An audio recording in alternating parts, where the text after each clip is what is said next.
Attorney General Eric Holder's in hot water about what he knew and when he knew it about that botched Fast and Furious program. Former Bush speechwriter Mark Thiessen told us here on Fox and Friends that Holder's record points to a poor track record on due diligence. I understand that sometimes the Attorney General can't read every memo that comes across his desk. So if it was taken in isolation, that would be one thing. But he didn't read the memos from the career prosecutors. He didn't consult New York officials. He doesn't do basic due diligence. So considering his record, it's not surprising he didn't read the memos, if in fact he didn't read them. Joining us now is J. Christian Adams. He's the former attorney at the Department of Justice and the author of the new book, Injustice, Exposing the Racial Agenda of the Obama Justice Department. Good morning, Christian.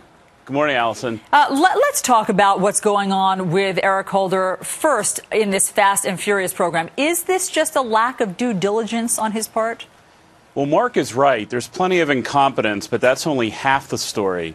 The bigger story is you have an ideological crusade going on throughout the Department of Justice, and it starts at the top.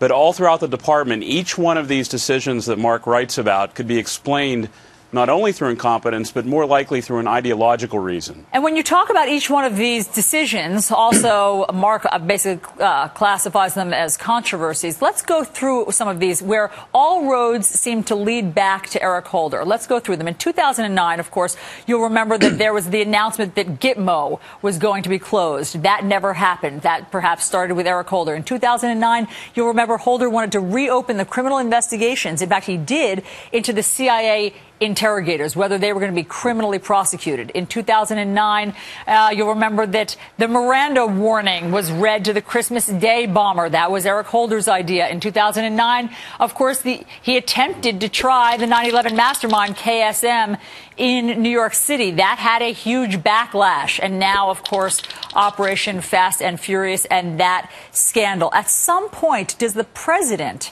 need to distance himself from Eric Holder rather than saying he has complete confidence in him? That won't happen because, as I said, this is an ideological issue. Take Gitmo. They campaigned against Gitmo, and when they got elected, they brought in platoons of lawyers into the Justice Department that spent their time fighting Gitmo before the election and who consider it an internment camp. Look at the CIA issue, the re-examination of prosecuting law enforcement agents at the CIA. This is residual hatred of the agency that goes back decades. It's about vengeance. It's about getting back at an agency they disliked ideologically. Look at the underwear bomber. They read him his Miranda rights soon after he was arrested. This comes from an ideological background, too. This is because they won't call Islamic terror what it is, and that's Islamic terror. They view it as a simple criminal act.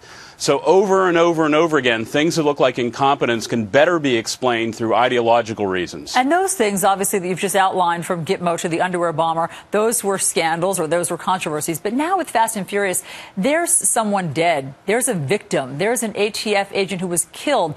At some point, does Eric Holder need to go?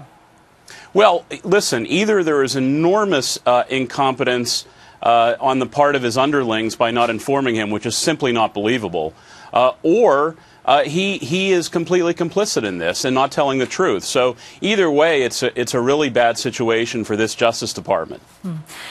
J. Christian Adams, you are a former attorney at the Department of Justice. Thanks so much for joining us with your insight.